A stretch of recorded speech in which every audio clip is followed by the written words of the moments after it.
Hey family, welcome back to another Bible study, Finding the Truth with Prophetess Nikki, okay? Today we gonna be going over Master of Disguises, okay? I don't know if y'all ever seen that movie, Master of Disguises. That movie is hilarious if you have not seen it. Every time I think of that movie, I think of that part where he's like, I'm not turtle enough for the turtle club. Turtle. I'm sorry, that cracks me up every time. But that is the enemy. He is a master of disguises, okay? He disguises himself in any kind of way that he needs to in order to penetrate your life, okay? In order to get in there, learn you, study you, okay? So that also he could just trick you. I don't know if anybody I know everybody experienced it, but to experience that in a relationship, my cousin called it the bait and switch. When a guy, he pretends or come off as like a certain person, a good guy, just everything you want, right? And then once he feel like he got you, he become who he truly is, okay? And that is the enemy. That is the devil, okay? It's not just one, because we learned that, but all of them, all of the Satans, all of the devils, all of those enemies, okay? They disguise themselves as a way to come into your life, okay? All just to trick you into sinning against God, just because they don't want to be miserable by themselves, just because they jealous of you, okay? So we're going to be going over today the different ways the devil has disguised himself, in the readings. Yeah, so let's get to it. Okay, so we all know the very first time the devil was introduced to us, and that was in the garden, okay? So we're going to go to Genesis chapter 3, and we're just going to go through verses 1 through 5, okay? Now the serpent was more crafty than any of the wild animals the Lord God had made. He said to the woman, "Did God really say you must not eat from any tree in the garden?" The woman said to the serpent, "We may eat from the trees in the garden, but God did say you must not eat fruit from the tree in the middle of the garden, and you must not touch it, or you will die." "You will not certainly die," the serpent said to the woman, "for God knows that that when you eat from it, your eyes will be open and you will be like God, knowing good and evil." Okay, so in that passage, this is what I was talking about last week when I say sometimes the devil really don't lie, okay? Sometimes he tells the truth, okay? But he does, when he tells this truth, he's telling you the truth, but he's also getting you to do what God tell you not to do, okay? So that's just like if a friend was telling you a truth about something, but if your parents told you, okay, I don't want you to do it, even though they're telling you the truth, just because your parent told you not to do it and you do it anyways, it's like you're disobeying your parent and you're doing wrong still, okay? So he didn't lie, because they didn't die physically, okay? Sometimes when God says stuff, it's not always physical, okay? It could be mental or whatever. So God could have meant mentally you're going to die and we won't have this connection anymore, okay? But they was thinking they was physically going to die. And he was right. Once they ate that fruit, They did know the difference between good and evil, but God didn't want them to know that. God didn't want us to know evil. He wanted us to be happy and to just have a peaceful life. He didn't want us to know anything bad. But because we was tricked by the devil, now we know what bad things are, and that, bad things happen when we're not in the protection of God, okay? So we're going to go into Jubilee, where it goes a little deeper in, talking about that situation, okay? So we're in the book of Jubilee. This is chapter 3, verse 17. It says, after the completion of the 7 years which he had completed there, 7 years exactly, and in the second month, on the 17th day of the month, the serpent came and approached the woman, and the serpent said to the woman, have God commanded you, saying, you shall not eat of every tree of the garden? And he said to it, and she said to it, of all the fruit of the trees of the garden, God said unto us, eat but of the fruit of the tree which is in the midst of the garden. God has said unto us, you shall not eat thereof, neither shall you touch it, lest you die. And the serpent said unto the woman, ye shall not surely die. For God doeth know that on the day you shall eat thereof, your eyes will be open, and you will be as gods. See, lowercase g, gods. Because they want to be like the big G, but they just little g's. They only know his power, okay? You will be like gods, the fallen angel, and you will know good and evil. So, they eat from the tree. Their eyes are open. They know that they're naked. Things is different. This is why I say that it wasn't a physical death, but a spiritual death. Because after that, then it says, and on that day was closed the mouth of the beast and the cattle and of the birds and of whatever walked on whatever moves, so that they could no longer speak, for they had all spoken with one another with one lip, with one tongue. So since they lost that connection with God, they lost that connection, with the things that he created, the animals, the plants, everything. It was like everything was connected in one inside of this garden. And because they disobeyed God, they lost that connection and was unable to connect to those things again. Okay, so let's look in the Bible, in the text again, at God's word, and see how, again, the devil is a master of disguise, how he tries to trick God's people, okay?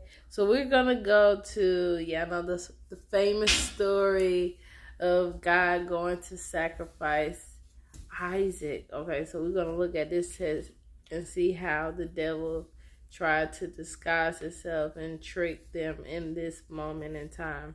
Genesis chapter 23. Sarah lived 127 years old. She died in Kiriath Arba, that is Hebron, in the land of Canaan. And Abraham went to mourn for Sarah and to weep over her. Then Abraham rose from beside his dead wife and spoke to the Hittites. He said, I am a foreigner and stranger among you. Sell me some property for a burial site here so I can bury my dead. Okay, so you might be wondering what this has to do with the devil, okay? And this is why having those, missing books, those apocrypha books, why they are so important, because they give an important story. They complete the text, okay? So that you have a complete understanding of everything that's happened, why things has happened. It gives clarity, and God is all about clarity. And without these books, you don't have clarity. You don't have the full truth, okay? So to get the full truth, we're going to go to the book of Joshua, okay? So we're going to go in here and see what the devil has to do with Sarah's death, okay? We're going to read this passage real quick. It says, "For God gave you a son in your later days, in your old age, and will you go and slaughter him this day because he committed no violence? And will you cause the soul of your only son to perish from the earth? Do you not know and understand that this thing cannot be from the Lord? For the Lord cannot do unto man such evil upon earth to say to him, go slaughter your child. And Abraham heard this and knew it was the word of Satan, who's endeavored to draw him aside from the way of the Lord. But Abraham would not hearken to the voice of Satan.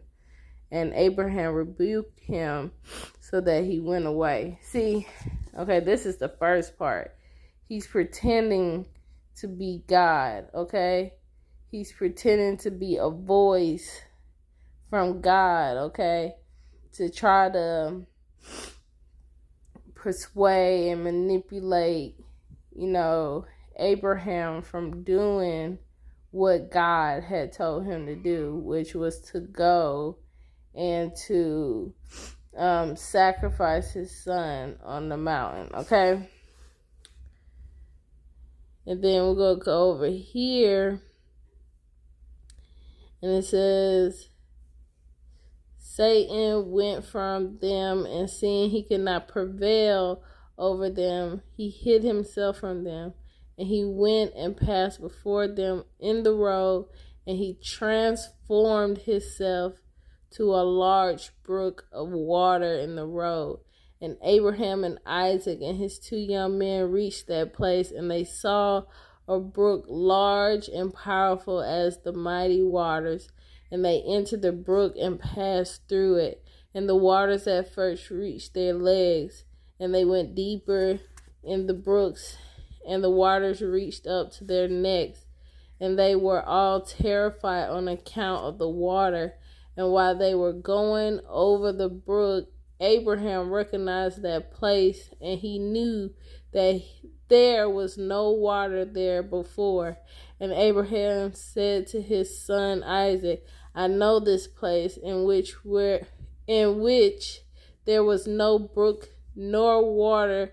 Now therefore it is this Satan who does all this to us, to draw us aside this day from the command of God. Okay, so you see how he said this Satan.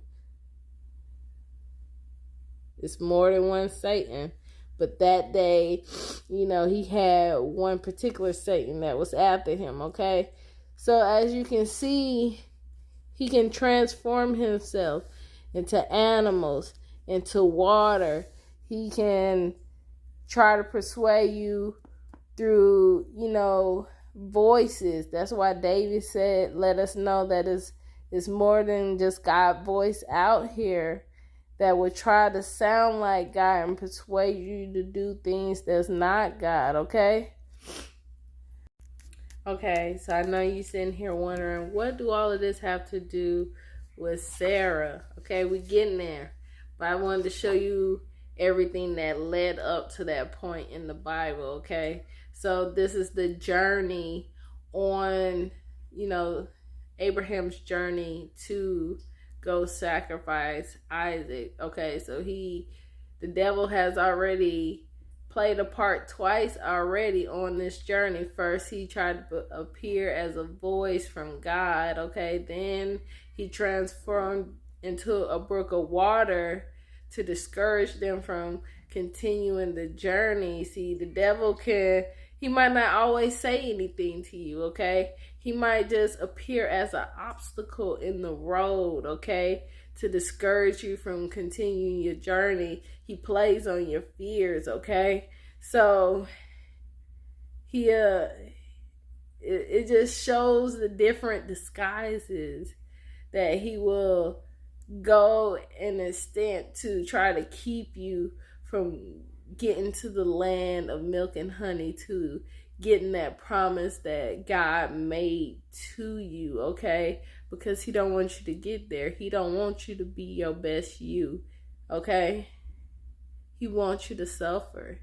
He don't want you to live in happiness and peace on earth like you're supposed to, okay?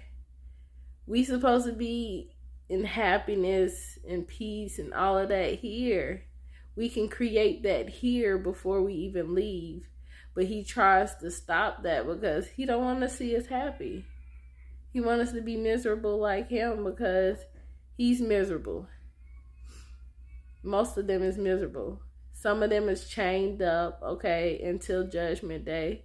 And the rest of them, they have no peace. You hear it? Some of them are locked up and the rest have no peace.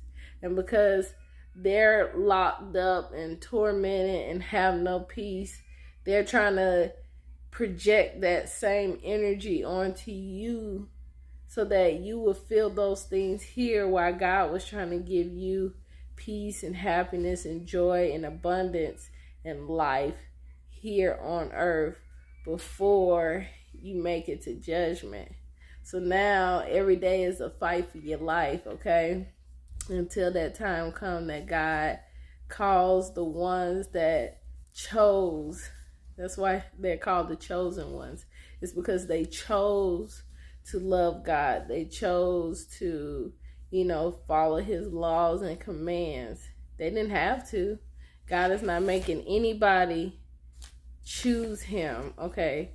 But they are willingly choosing to love him in the way that he commands, okay? Okay, and so now we're at the point that Abraham have reached the altar, okay?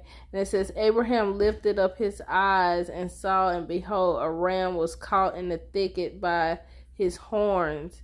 That was the ram which the Lord God had created in the earth in the day that he made earth and heaven. For the Lord had prepared this ram from that day to be a burnt offering instead of Isaac. See, the devil, he be trying to keep you from your journey. He be trying to discourage you. He be trying to put fear in your heart, not knowing that when you get there, God already got something prepared for you, okay? So God never really intended for Abraham to sacrifice his child.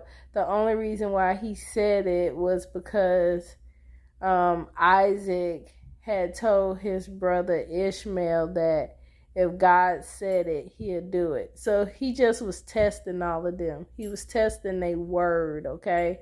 But he never really intended for Abraham to sacrifice Isaac. And he had a ram sitting there waiting for him. See, if he would have never took that journey, he would have never got that ram that God had sitting there waiting for him. That's like your blessing, family. When you be too scared to take the journey because you scared of, sacrificing what you have to do in the moment to get to that place where God has told you to go, okay? You miss out on what God had already have prepared for you sitting there when you get there, okay? So, and it says, and this ram was advancing to Abraham when Satan caught hold of him and entangled his horns in the thickets that he might not advance to Abraham. So God had this ram ready to meet Abraham in at the altar. It was never meant for Isaac to even get on that altar. And Abraham almost killed his son because why? Satan had caught hold of the ram and tied it up, entangled him up, so that he would never get to Abraham and that he would accidentally kill his son, okay? But that's why God had to go ahead and send the angel to let Abraham know, like, do not do this, okay? So he did it that he might not advance to Abraham in order that Abraham might slay his son, okay? So the devil never stops. On this journey, that's what, 3 times he have already tried to manipulate, control, everything, just discourage Abraham on this journey 3 times already, just interfering. He doesn't give up. He's going to keep until he feel like you're so weak enough that you give in, okay? But Abraham was strong. That's why they call him the father of faith, because he knew God well enough to know the difference from when God was talking to him and the enemy was trying to talk to him. He knew God well enough to know that whatever God was telling him to do, there was some blessing out of it. And no matter how hard the road came, okay, that if he just kept going, God had his back, okay? So, and Abraham, seeing the ram advancing to him and Satan withholding him, fetched him and brought him before the altar. And he loosened his son Isaac from his binding, and he put the ram in his steed. And Abraham killed the ram upon the altar and brought it up as an offering in this place of his son Isaac. And Abraham sprinkled some of the blood of the ram upon the altar, and he exclaimed and said, "This is the place of my son, and may this be considered this day as the blood of my son before the Lord," okay? And all that Abraham did on this occasion by the altar, he would exclaim and say, "This is the room of my son, and may it this day be considered before the Lord in the place of my son." And Abraham finished the whole of the service by the altar, and the service was accepted before the Lord and was accounted as if it had been Isaac. And the Lord blessed Abraham and his seed on that day. Okay, so because Abraham was obedient to God, he was blessed, okay? And now we're about to see what Satan has to do with Sarah's death, okay? And it says, and Satan went to Sarah, and he appeared to her in the figure of an old man, very humble and meek. And Abraham was yet engaged in the burnt offering before the Lord. And he said unto her, "Do you not know all the works that Abraham had made with your only son this day? He took Isaac and built an altar and killed him and brought him up as a sacrifice upon the altar. And Isaac cried and wept before his father, but he looked not at him, neither did he have compassion over him." And Satan repeated these words and went away from her, and Sarah heard all the words of Satan, and she imagined him to be an old man from among the sons of men who had been with her son and had come and told her these things. And Sarah lifted up her voice and wept and cried out bitterly on account of her son, and she threw herself upon the ground, and she cast dust upon her head, and she said, "O my son Isaac, my son, oh that I had this day died instead of you." And she continued to weep, and she said, "It grieves me for you, O my son Isaac. Oh, that I had died this day in your stead." And she still continued to weep, and it grieves me for you. After that, I have reared you, and you have brought you up. Now my joy is turned into mourning over you. I think that had a longing for you, and I cried and prayed to God until I bare you at 90 years old. And now have you served this day for the knife and the fire to be made an offering. But I console myself with you, my son, and it being the word of the Lord, for you did perform the command of your God. For you can transgress the word of your God, in whose hands is in the soul of every living creature. Okay, so as you can see here, the devil, he told her half the truth, half the lie. So Abraham did go take Isaac to sacrifice him, but he lied because he said that Abraham killed him, knowing that Abraham did not kill him, that actually God had sent the ram and they sacrificed that ram. So he went to try to hurt Sarah, try to make Sarah hate God for what Abraham had did for God. And it kind of backfired. Even though she was sad, okay, she didn't hate God. She knew that what had to be done. She basically said, this is what had to be done. My son had to be a sacrifice, and I do not hate God for it, okay? He wanted her to hate God. He wanted her to hate Abraham, and she had no hate in her heart, because you know what? She was grateful that he even gave her a child. She wouldn't have had that child without God. So she was still grateful for the time that she had with the child, okay? But let's keep going, okay? Okay, so now Sarah is trying to find her husband, trying to find her son, trying to figure out if she can talk to anybody that has any information on what Satan had just told her, okay? And so this is what we're at the part where we read in Genesis, okay? She's in Kiriath Arba. I might be saying that wrong. Excuse me.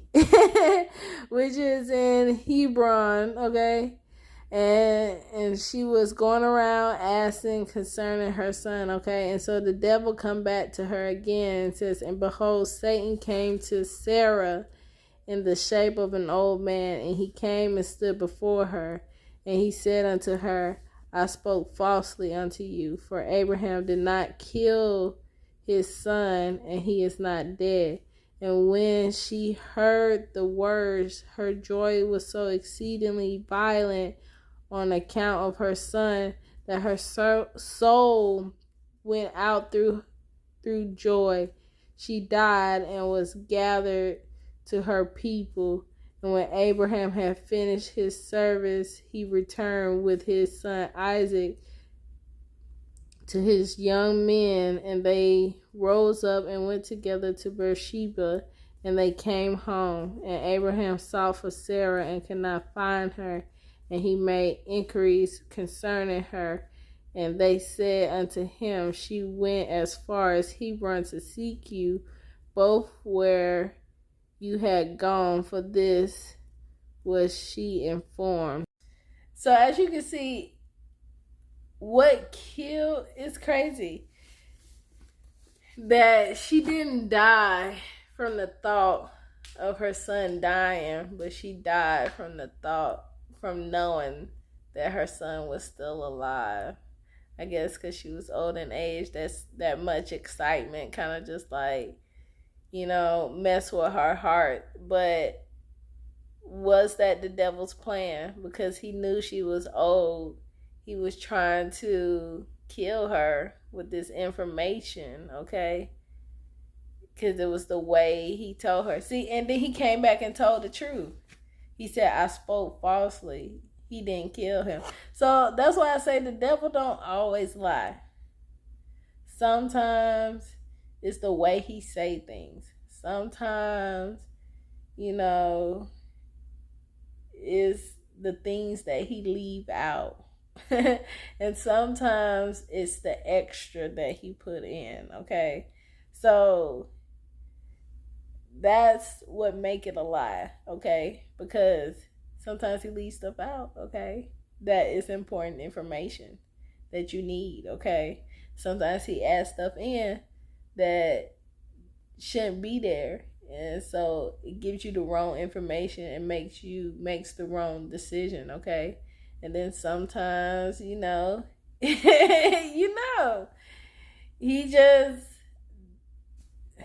a trickster. He's here to trick you. Always testing, okay? And then, it's different gods, the lowercase g gods, okay? They are also in the Bible, and these are different forms that he take also. You have Baal. This is the most famous one, I should say.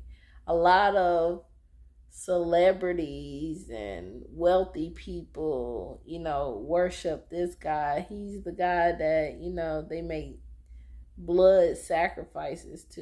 You know what I'm saying? And you have Astaroth. Hope I'm saying that right.